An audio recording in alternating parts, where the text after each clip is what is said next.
श्री छत्रपति शिवाजी सहकारी मंडળી દ્વારા છઠ્ઠો રાષ્ટ્રમાતા જીજાઉ પુરસ્કારનું ભવ્ય આયોજન કરાયું, જેમાં આ વર્ષે સ્વરાજથી રાષ્ટ્રના થીમ પર જીજાઉ માતા પુરસ્કારથી દેશમાં પોતાના ક્ષેત્રમાં નામના મેળવનાર મહાનુભાવોને સન્માનિત કરવામાં આવ્યા હતા. સ્વરાજથી રાષ્ટ્ર કાર્યક્રમ દ્વારા રાષ્ટ્રમાતા જીજાઉબાઈના વારસાને ઉજવવામાં આવ્યો. વડોદરા ખાતે છત્રપતિ શિવાજી સહકારી મંડળી લિમિટેડ દ્વારા એક ભવ્ય કાર્યક્રમનું આયોજન કરવામાં આવ્યું હતું. આ કાર્યક્રમમાં મુખ્ય હેતુ છત્રપતિ શિવાજી મહારાજના માતા અને હિન્દવી સ્વરાજના પ્રેરણા સ્ત્રોત જીજાબાઈના પ્રદાનને ઉજાગર કરવાનો હતો. આ કાર્યક્રમ દ્વારા એક સંદેશો આપવામાં આવ્યો હતો કે છત્રપતિ શિવાજી મહારાજે સ્થાપેલું સ્વરાજ વાસ્તવમાં આજના સંગઠિત ભારતની પહેલી સીડી હતી. વક્તાએ યાદ અપાયું કે જીજાબાઈએ શિવાજી મહારાજને બાળપણથી જ સંસ્કારો આપ્યા. તેના કારણે જ ભારતમાં સ્વશાસન અને ન્યાયની શાસનની સ્થાપના થઈ હતી. વડોદરા જેવી સંસ્કારી નગરીમાં આ પ્રકારના આયોજનથી યુવા પેઢીને પોતાના ભવ્ય ઇતિહાસની જાણકારી મળે, સાથે જ પૃથ્વીરાજ ચૌહાણની અસ્થિઓ ભારત પરત લાવનાર શેરસિંહ રાણાનું વિશેષ સન્માન કરવામાં આવ્યું હતું. તમિલનાડુથી ખાસ ઉપસ્થિત રહી મરાઠા સામ્રાજ્યના વારસાને ઉજાગર કર્યો હતો. વડોદરાના રાજવી પરિવારના સભ્ય તરીકે ઉપસ્થિત રહી ગાયકવાડ શાસનની પરંપરા અને રાષ્ટ્રભક્તિ પર ભાર મૂક્યો હતો અને ફૈઝ ખાનએ સામાજિક એકતા અને સાંસ્કૃતિક મૂલ્યોના પ્રચાર તરીકે હાજરી આપી હતી. છત્રપતિ શિવાજી સરકારી મંડળી લિમિટેડના અધ્યક્ષ જીજાબાઈ માતે રાષ્ટ્રમાતા શબ્દનો પ્રયોગ કરે છે, જેથી આવનારી પેઢી તેમના સાચા કદ અને પ્રદાનને સમજી શકે.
बोला नाव काय सांगितलंय?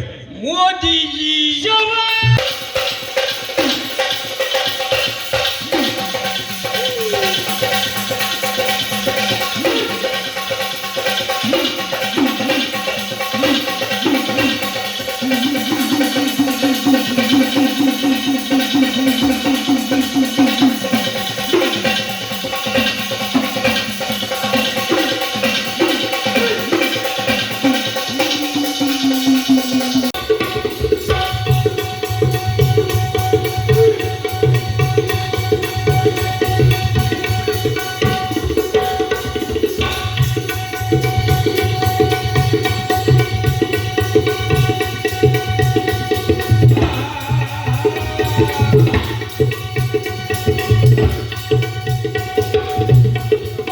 श्री छत्रपति शिवाजी महाराज सहकारी मंडली द्वारा परम पूजनीय श्रद्धेय जीजा माता के नाम पर ये जो सम्मान दिया जा रहा है, निश्चित रूप से ये मील का पत्थर साबित होगा।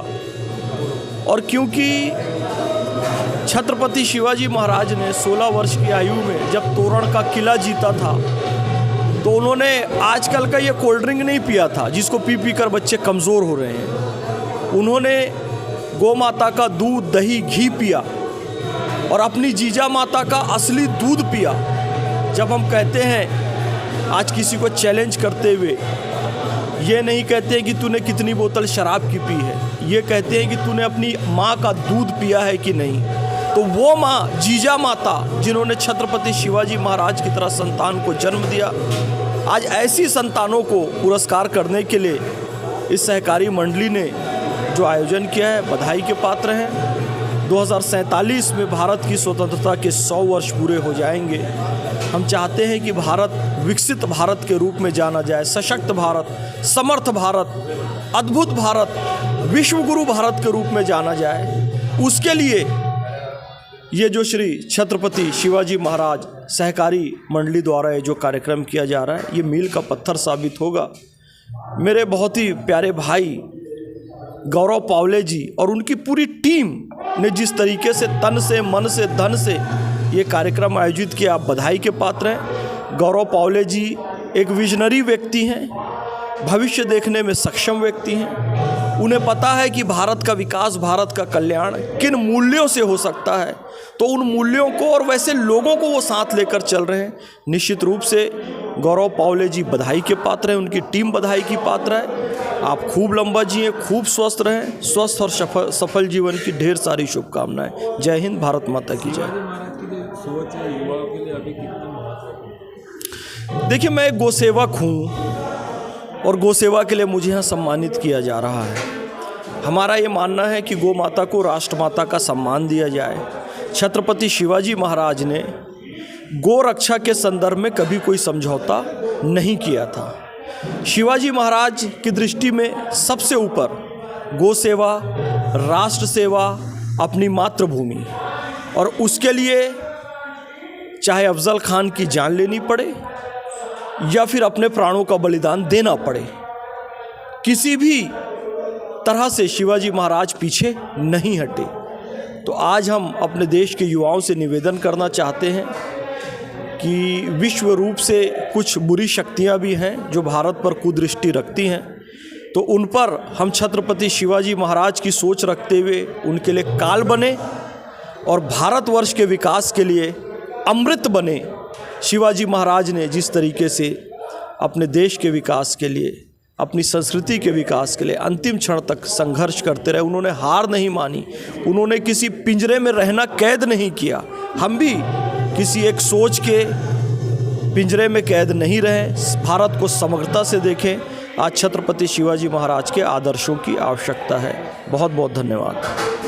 श्री छत्रपति शिवाजी सहकारी मंडई लिमिटेड द्वारा दर वर्षे राष्ट्रमाता જીજાઉ, રાષ્ટ્રમાતા એની માટે કે જેમને રાષ્ટ્રનું નિર્માણ કરેલું, પોતાના રાજ્યના નિર્માણનું કોઈ મોહ નહોતું, કે જેમને અખંડ ભારત હિન્દવી સ્વરાજ્યનું સ્વપ્ન પોતાના બાળક છત્રપતિ શિવાજી મહારાજને આપેલું અને હિન્દવી સ્વરાજ્યની પ્રેરણા આપેલી, એ એવા રાજા કે જેઓ ઘરથી રાજા નહોતા પણ પ્રજાએ એમને રાજા તરીકે ઉદ્બોધી લીધેલું, એવા રાજા કે જેમનું પ્રજાએ રાજ્ય અભિષેક કરી લીધેલું, એટલે એવું કહેવાય કે રયતના રાજા। અને તેવા રાજાની માતા જનની કે જે રાષ્ટ્રમાતા, તેઓના ઉપલક્ષમાં અને રાષ્ટ્રથી એટલે સ્વરાજ્યથી નેશન સુધીનો આ કાર્યક્રમની થીમ અમે આ વખતે રાખેલી છે, જેમાં વિવિધ મહાનુભાવો આવેલા છે। તેમાં તમિલનાડુથી મહારાજા બાબાજી રાજે ભોસલે, આશારાજે ગાયકવાડ, તેની જ જોડે હિન્દવી સ્વરાજ્ય, ગૌ માતા અને રાષ્ટ્ર માટે તમ અને હંમેશા લોકો સમક્ષ પોતાની નિષ્પક્ષ ભાવના મૂકતા એવા મુસલમાન મંચના ફૈઝ ખાનજી, કે જેઓ તેવું જ સાથે શેરસિંહ રાણા, કે જેઓ વર્ષોથી પૃથ્વીરાજ ચૌહાણની હસ્તીઓ અફઘાનિસ્તાનમાંથી ગોરીના કબ્રની બહાર હતી ને ત્યાં હું કળશ મૂકેલો અને કહેતા હતા કે ચપ્પલ મારીને અંદર જવું, એ આપણા માટે બધી હીન ભાવના હતી, પણ તે હસ્તીઓ ભારતમાં લાવી વિસર્જિત કરી આપણું ગર્વ આપણાને પાછો અપાવનાર એવા શેરસિંહ રાણા, એવા વિવિધ મહાનુભાવો આજના આ કાર્યક્રમમાં આવેલા છે। સંસ્કારી નગરી આ કાર્યક્રમના આપ સાક્ષીદાર બનાવી રહ્યા છો, તે માટે હું આપના મીડિયાનો ખૂબ ખૂબ આભાર વ્યક્ત કરું છું। અને આ કાર્યક્રમના માધ્યમથી હું આટલા જ કહેવા માગું છું કે જે રાષ્ટ્રનું સ્વપ્ન આપેલું અને પ્રજાનું રાજ્યની ભાવના આપેલી એવી રાષ્ટ્રમાતાને આપ સર્વને હું વિનંતી કરું કે રાજમાતા ન સંબોધી રાષ્ટ્રમાતા સંબોધો હું આપના મીડિયાના માધ્યમથી આપના શ્રોતાઓને આકલ કરું છું. बोलिए गौ माता की, बोलिए गंगा माता की, बोलिए गीता माता की, बोलिए गायत्री माता की, बोलिए धरती माता की, बोलिए अम्बे माता की, बोलिए भवानी माता की, बोलिए धरती माता की, बोलिए भारत माता की, बोलिए जीजा माता की. शिवाजी महाराज की तुलना नहीं की जा सकती, मैं इस बात पे एग्री हूं, नहीं की जा सकती, क्योंकि हमारा जो ठीक है इतिहास लेखन जो हमारा हुआ है ना यजदी साहब, जो हमारी हिस्ट्री राइटिंग है, Kalidas is the Shakespeare of India. Kalidas के चरणों की धूल के बराबर है शेक्सपियर. जो उन्होंने रघुवंश, अभिज्ञानम शकुंतलम जो ग्रंथ लिखे हैं, जो रघुवंश में महाराजा दिलीप की गोसेवा की कहानी लिखी, शेक्सपियर साहब कुछ नहीं है कालिदास के सामने. लेकिन हमें क्या पढ़ाया गया? Kalidas is the Shakespeare of India. Kalidas Bharat के शेक्सपियर है. भाई शेक्सपियर है क्या तू? उनको लिखना, चूंकि ब्रिटिशर्स ने हिस्ट्री लिखी तो Samudragupta is the Napoleon of India लिख दिया. अरे नेपोलियन वाटरलू का युद्ध हार गया था, समुद्रगुप्त जीवन में एक भी युद्ध नहीं हारा. छत्रपति शिवाजी महाराज कभी भी हार उन्होंने नहीं मानी. भाई उसे हमारी कोई तुलना नहीं हो सकती. आपको कहना भी चाहिए तो थोड़ा सा शेम के साथ उन लोगों को लिखना था कि Shakespeare is the Kalidas of Europe, ये लिखना था. Napoleon is the Samudragupta of Europe, लेकिन लिखा उल्टा. और उनको साहब नोबेल प्राइज भी मिल गया. जंगल जंगल बात चली है, पता चला है चड्डी पहन के फूल खिला है. किसने ये लिखा था? आपको नाम पता है इसका? नहीं, गुलजार साहब तो अपने ओरिजिनल किसने लिखा है? कोई बात नहीं, मैं बता. रुडयार्ड किपलिंग की एक बुक है, द जंगल बुक. आपको पता है रुडयार्ड किपलिंग को नोबेल प्राइज मिला है भाई, क्योंकि उसने यह बताया व्हाइट मैंस बर्डन, सफेद लोगों के सिर पे भगवान ने एक बोझ देकर भेजा है कि जाओ और काले लोगों को सभ्य बनाओ. O white man, go to the world and make civilize the black. So Britishers came here, हमको सभ्य बनाने के लिए आए थे. ये थ्योरी स्थापित की और उसे नोबेल प्राइज भी मिला. अरे तुम भगवान महावीर को सभ्य बनाने आए थे, गौतम बुद्ध को सभ्य बनाने आए थे, स्वामी विवेकानंद को सभ्य बनाने आए थे, स्वामी दयानंद सरस्वती को सभ्य बनाने आए थे, भगवान श्री राम को सभ्य बनाने आए थे, भगवान श्री कृष्ण को सभ्य बनाने आए थे, आदि शंकराचार्य जी को सभ्य बनाने आए थे. तुम किसको सभ्य बनाने आए थे? जमशेद जी, नुसरवान जी, टाटा को सभ्य बनाने आए थे. जब हमारे यहाँ बच्चा बच्चा वेदों का पाठ किया करता था तब तुम नग्न घूमा करते थे. जब तुम्हारे ऑक्सफोर्ड यूनिवर्सिटी बर्फ के मैदान हुआ करते थे, हमारे यहाँ नालंदा विश्वविद्यालय था, विक्रमशिला विश्वविद्यालय था, तक्षशिला विश्वविद्यालय था. जब तुमको सिविलाइजेशन का सी भी नहीं आता था, तब हमारे यहाँ पर 16 संस्कार वैज्ञानिक थे. गर्भधारण, पुष्पवंशी, मांतोनयन, जातकर्म, नामकरण, निष्क्रमण, अन्नप्राशन, चूड़ाकर्म, कर्णवेदन, विद्यारंभ, वेदारंभ, केशांत, समावर्तन, विवाह और अंत्येष्टि, उपनयन जैसे 16 संस्कार थे. तुम्हारे पास सिविलाइजेशन का सी भी नहीं था. जब तुम्हारे पास डार्विन और विकासवाद की सोच भी पैदा नहीं हुई थी, तब हमारे पास विकासवाद का सिद्धांत था. मत्स्य, कूर्म, वराह, नृसिंह, वामन, परशुराम, राम, कृष्ण, बुद्ध, कल्कि, ये विकासवाद तो है. जब तुम्हारे यहाँ ऊर्जा का कोई अता पता नहीं था, एडिसन के चच्चा भी पैदा नहीं हुए थे, तब हमारे यहां ऊर्जा के विकास का सिद्धांत था. माता शैलपुत्री, ब्रह्मचारिणी, चंद्रघंटा, कूष्मांडा, स्कंद माता, कात्यायनी, कालरात्रि, महागौरी, सिद्धिदात्री. अपने गौरव को फिर से जगाओ.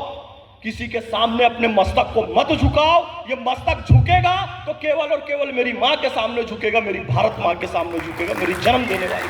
क्यों किसी ब्रिटिशर्स और किसी विचारधारा के आगे झुकेगा? बिल्कुल भी नहीं झुकेगा. मैं बारंबार एक बात को कहता हूं और यहाँ पर भी कहूँगा, क्योंकि गौरव भैया आपने जो ये इनविटेशन कार्ड बनाया है ना, इसमें तिरंगा भी रखा है और भगवा भी रखा है। ठीक है, तिरंगा भी है, भगवा भी है, देख लीजिए। अच्छा, मुझे एक बात बताइए, शेर सिंह भैया, मेरे विवेक भाई भी बैठे, इनके लिए ताली बजा दो, मेरे साथ आए साहब, यजदी साहब, गौरव भैया, तो इसलिए अभी तक 45 साल का हो गया सिंगल हूं, इतना बहादुर मैं नहीं बन पाया अभी तक।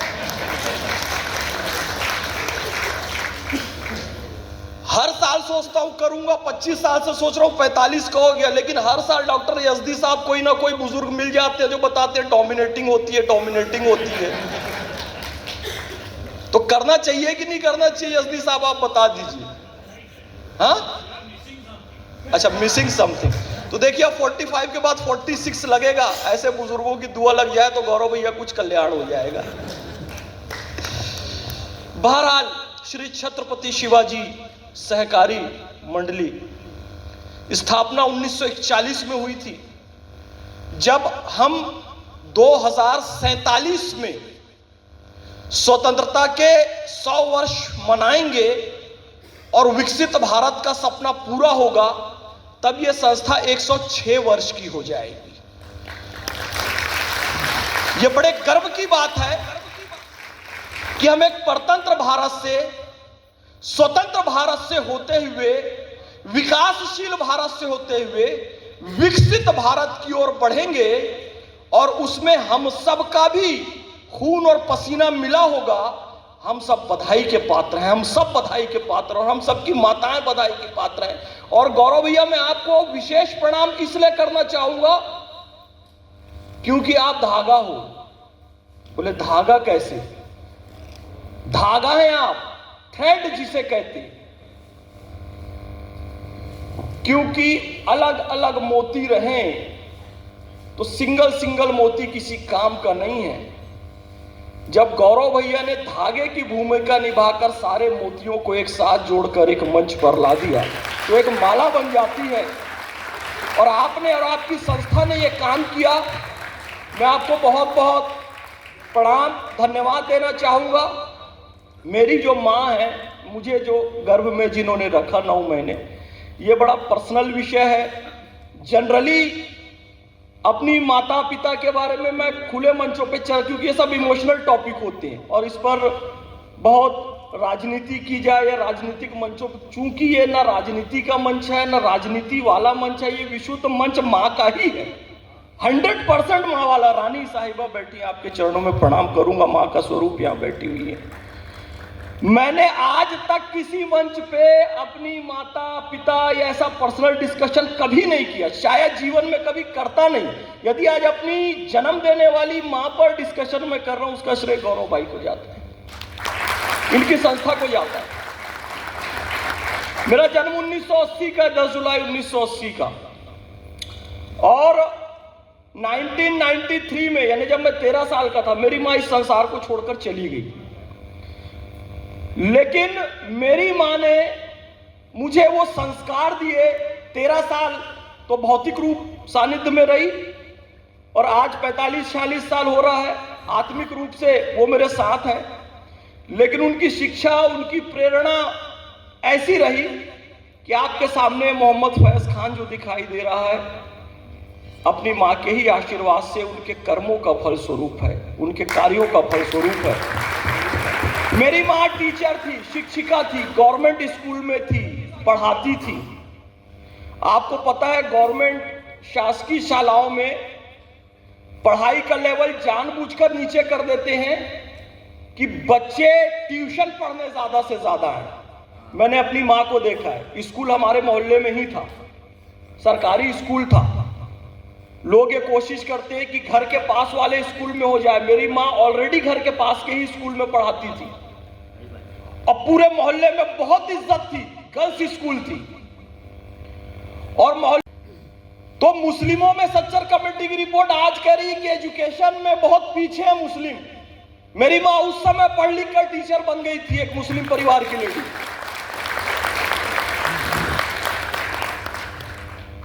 और मोहल्ले के लगभग सारे लोग चूंकि वो गर्ल्स स्कूल था, सारे लोग अपनी बेटियों को लेकर मेरी मां के पास आते थे। कोई मैडम कहता था, कोई दीदी कहता था, कोई भाभी कहता था, कोई आपा कहता था, कोई खाला कहता था, तरह तरह से कहते थे कि भैया सरकारी स्कूल का निजाम आपके हाथ में, हमारी बेटी को ट्यूशन पढ़ा दो। मेरी मां ने आज तक किसी को ट्यूशन नहीं पढ़ाया। उन्होंने कहा जो पढ़ाऊंगी स्कूल में पढ़ाऊंगी और स्कूल में अपना बेस्ट दूंगी, अलग से मैं किसी को ट्यूशन नहीं पढ़ाऊंगी, नहीं पढ़ाऊंगी। और आज हम सब जानते हैं कि कोचिंग और ट्यूशन के नाम पर क्या क्या हो रहा है, और स्कूलों का स्तर, इवन प्राइवेट स्कूल, ट्यूशन पढ़ाओ। स्कूल में मेरी मां ने कभी ट्यूशन नहीं पढ़ाया, बेस्ट पढ़ाया, क्लास में पढ़ाया, और सभी बच्चे उनके पास हुए। और जो उनके गर्भ में ये बच्चा है आज, वो भी जीवन की परीक्षा में आप लोगों की दुआ से पास हो रहा है। मेरी मां का नाम कौसर सुरैया खान है। मैं है बोलता हूं, था नहीं बोलता हूं कभी भी भैया, क्योंकि है तो अभी भी मेरे साथ हूं, शरीर रूप में नहीं है लेकिन आत्मा रूप में तो है।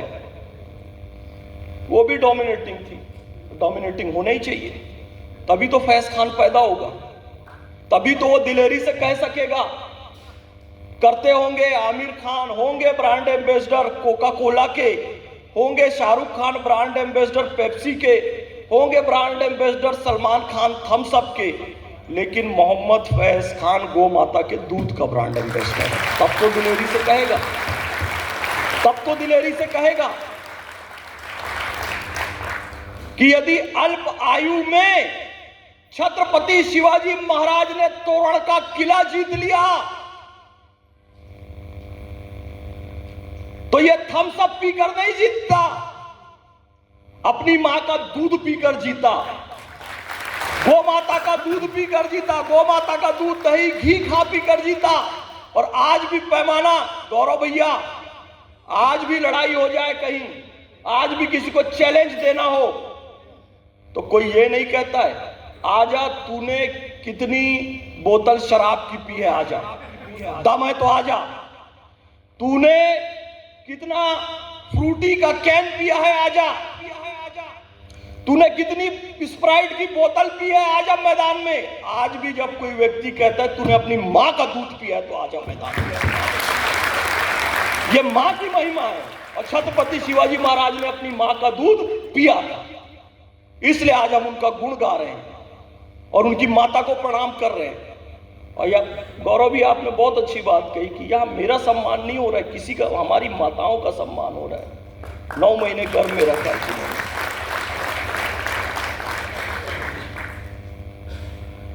और निश्चित रूप से इसका श्रेय आपको और आपकी संस्था को जाता है कि आज मैं अपनी मां के बारे में चर्चा कर रहा हूं। शेर सिंह भैया, बहुत मैं आपसे प्रभावित हुआ, प्रणाम करता हूं आपको, बहुत प्रणाम करता हूं। हमारे सारे सैनिक बुजुर्ग यहां बैठे हैं, मैं आपके चरणों की धूल हूं साहब। यजदी साहब, माइनॉरिटी का बहुत चक्कर चलता है इस देश में, मैं आपको विशेष प्रणाम करना चाहूंगा। जमशेद जी, नुसरवान जी टाटा हुए, इतनी बड़ी भारत की इंडस्ट्री बना दी। JRD टाटा पूरा एयरलाइंस उन्होंने चालू किया। मैडम बीका जी कामत तिरंगे का डिजाइन बनाया। फिरोज शाह मेहता हुए, दादा भाई नौरोजी हुए, सैम मानेकशॉ सेना के क्षेत्र में उन्होंने नाम काया। डॉक्टर होमी जहांगीर भाभा हुए, वैज्ञानिक इतने बड़े। आज तक अल्पसंख्यक का कार्ड इन लोगों ने नहीं खेला साहब। मतलब सेना में भी सर्वोच्च पद पे सैम मानेकशॉ,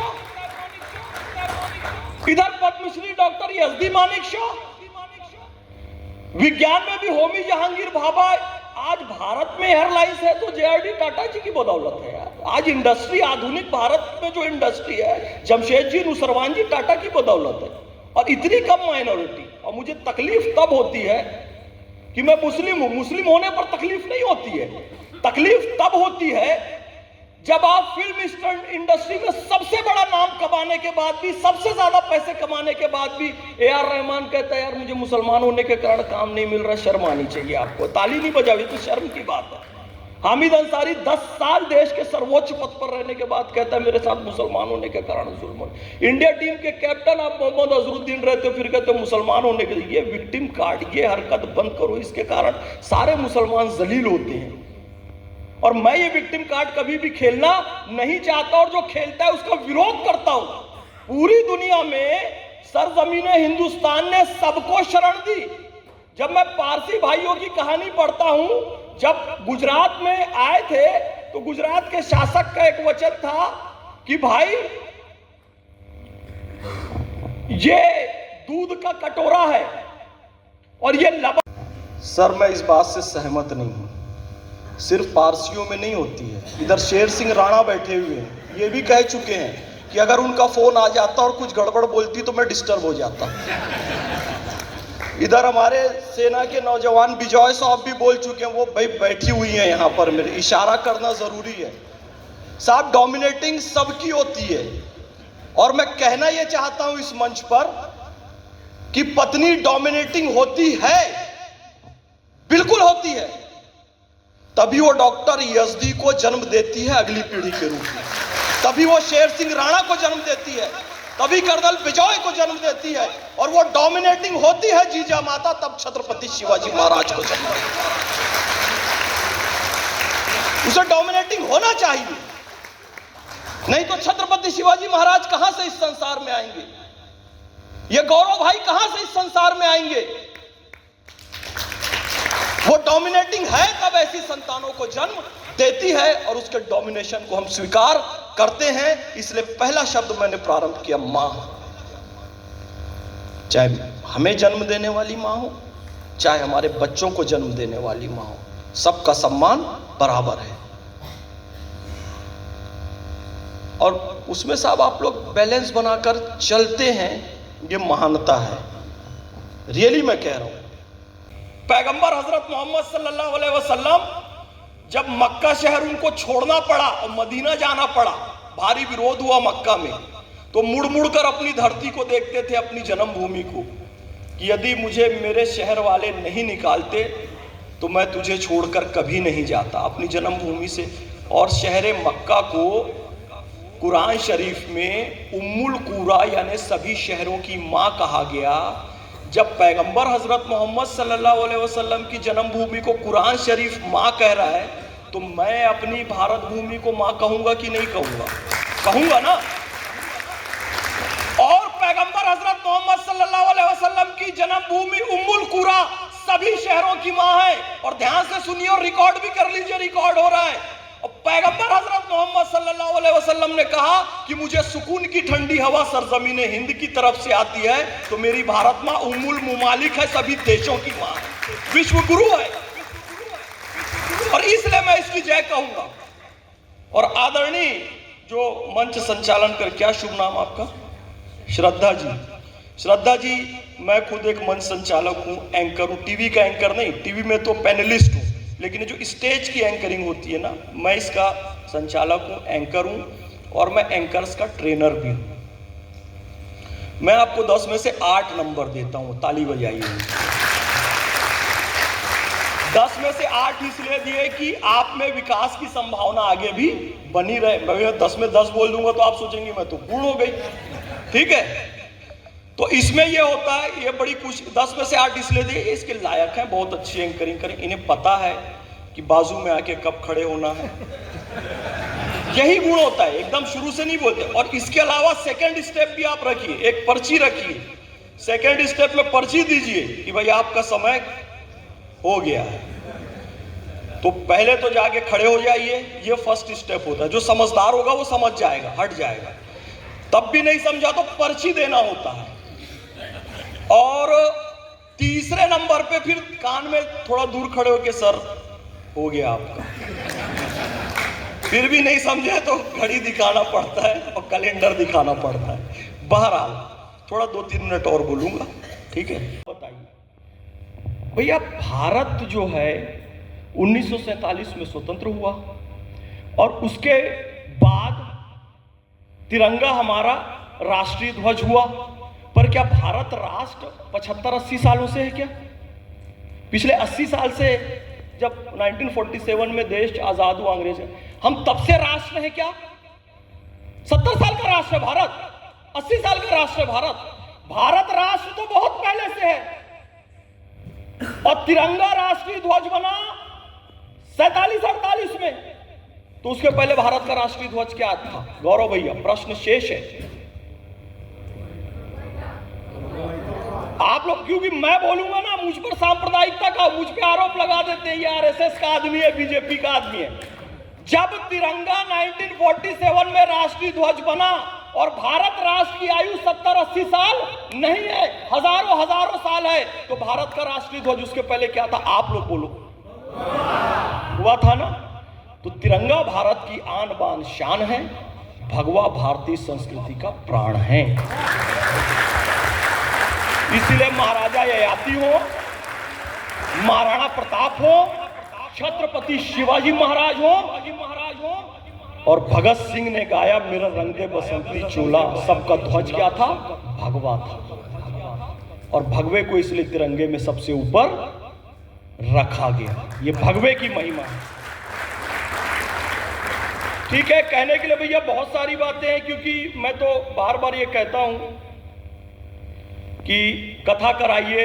मैं गो कथा करता हूं 3 दिन की, 5 दिन की, 7 दिन की। मेरा मन खुद नहीं भरता है 10-15 मिनट में, और आपका भी मन नहीं भरा होगा, आशा करता हूं। तो आगे गौरव भैया के माध्यम से हम निश्चित रूप से और भी मिलेंगे, और बहुत अच्छा आप संचालन कर रही हैं। फिर से आपकी पूरी टीम को, इस मंडली की पूरी टीम को मैं बहुत बहुत धन्यवाद देना चाहूँगा।